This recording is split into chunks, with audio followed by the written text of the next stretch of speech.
La liturgie est une science difficile, parfois même pour un prêtre. Ainsi aujourd'hui, alors que c'est la fête d'un grand saint, puisqu'il a été choisi par l'Église pour être le saint patron des prêtres, les textes qui ont été lus sont ceux du 18e dimanche ordinaire, car la tradition veut que les textes du dimanche prédominent sur les textes de saints.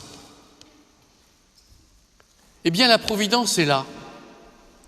Et aujourd'hui, comme un clin d'œil, elle éclaire d'une manière toute particulière tout à la fois cette fête du curé d'Ars et cette fête de tous les prêtres, et à travers eux, celle de tous les chrétiens.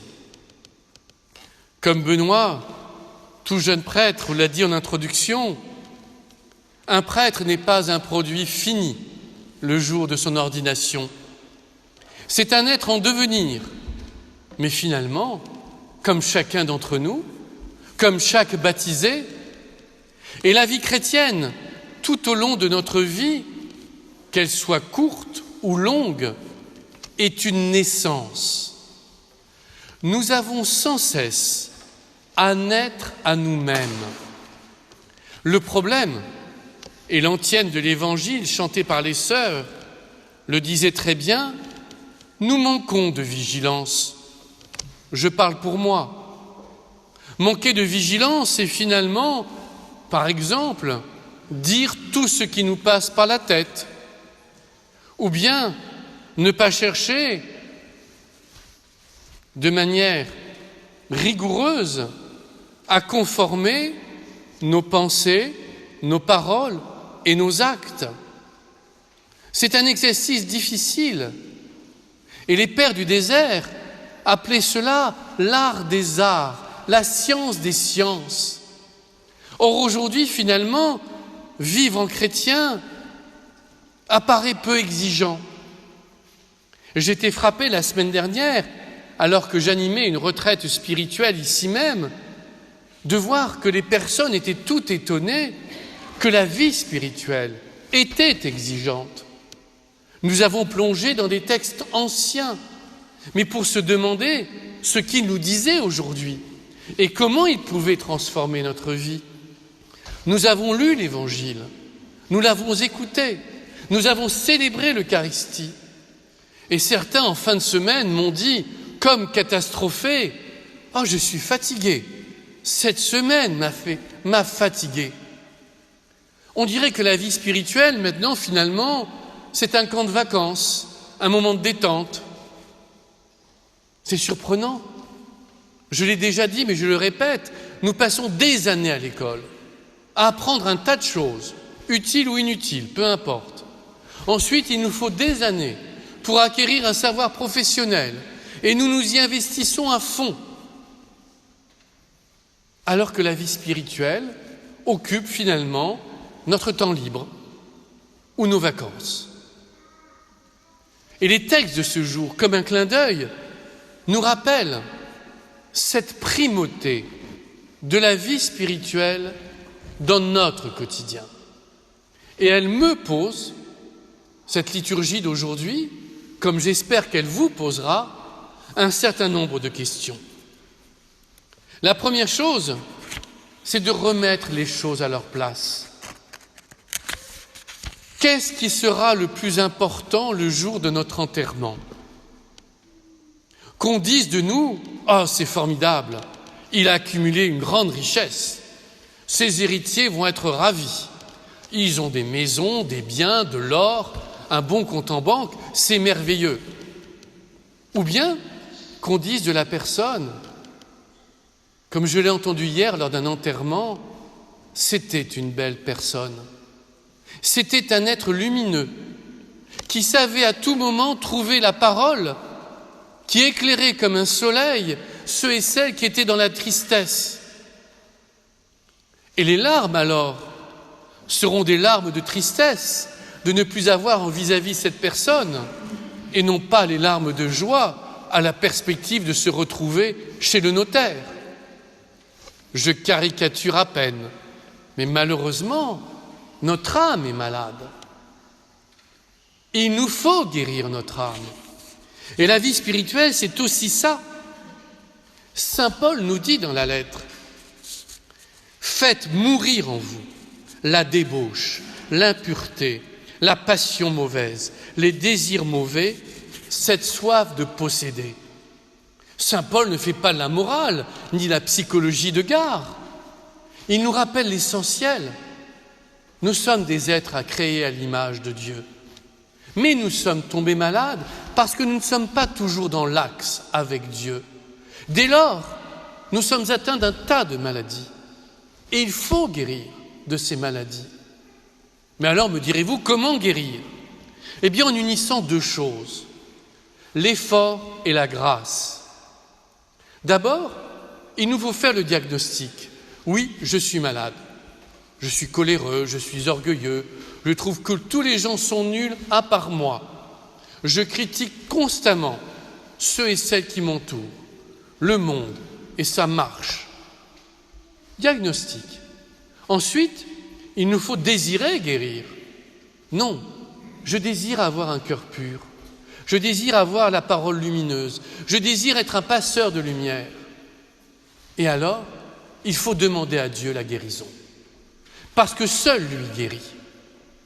Quand des pères du désert arrivaient à se débarrasser de ce que saint Paul nous désigne comme les impuretés, la passion, les désirs mauvais, la débauche ou autres, ils glorifiaient Dieu dans leur cœur en disant « Merveilleuse cette action de Dieu en moi ».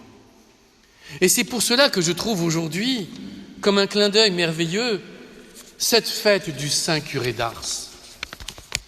Soyons clairs, si le curé d'Ars était une lumière spirituelle, intellectuellement, ce n'est pas sa réputation. Il n'était pas docteur en théologie, il n'était pas père de l'Église, il n'était pas docteur de l'Église. C'était un homme tout simple qui a failli ne pas être prêtre. Pourquoi? Il ne parlait pas assez bien le latin, ne comprenait pas la théologie. Il était viré de tous les séminaires, mais il persévérait. Comme l'a fait, de manière plus tragique, un autre saint dont j'ai oublié le nom, mais peu importe. Finalement, il a été ordonné. Et très vite, les gens, le peuple chrétien, a vu dans cet homme tout simple la lumière de Dieu. Ils ont vu dans ses yeux cette intensité ardente de l'amour de Dieu. Ils ont entendu de ses paroles. Et on sait que le curé d'Ars avait du mal à faire des homélies, qu'il s'entraînait, qu'il lisait énormément. Mais ils ont perçu en lui quelque chose d'extraordinaire. Et alors que son évêque, certainement très intelligent et diplômé de théologie, l'avait nommé dans un trou pour qu'il ne sévisse pas et ne fasse pas de mal aux âmes, les gens se déplaçaient de partout, en foule, pour venir le voir. Je vais vous lire quelques lignes du curé d'Ars qui nous rappellent l'essentiel. Si nous voulons avoir un cœur pur, si nous voulons naître à la vie de Dieu, il faut prier. Prier sans cesse. Et c'est pourquoi la vie spirituelle n'est pas seulement ce qui doit occuper notre temps libre ou nos vacances. Nous devons prier jour et nuit. Et quand nous ne prions pas la nuit, pensons que dans le monde, d'autres chrétiens, à ce moment-là, prient pour nous. Et qu'il y a une communion des saints et que nous sommes responsables. Ainsi, vous voulez des prêtres exemplaires et vous avez raison. Vous voulez des prêtres lumineux et vous avez raison. Vous voulez des prêtres qui ne chutent jamais et vous avez raison. Eh bien, priez pour eux. Parce que si vous ne priez pas pour eux, ils ne deviendront pas des saints. Et nous avons besoin de vos prières et de vos larmes dans cette prière. Nous avons besoin de votre cri vers Dieu. Parce que sans cela, nous n'avancerons pas. La prière, c'est l'essence de notre moteur. La prière, c'est l'air que nous respirons. La prière, c'est la lumière dont nous avons besoin. Et sans prière, notre vie devient obscure.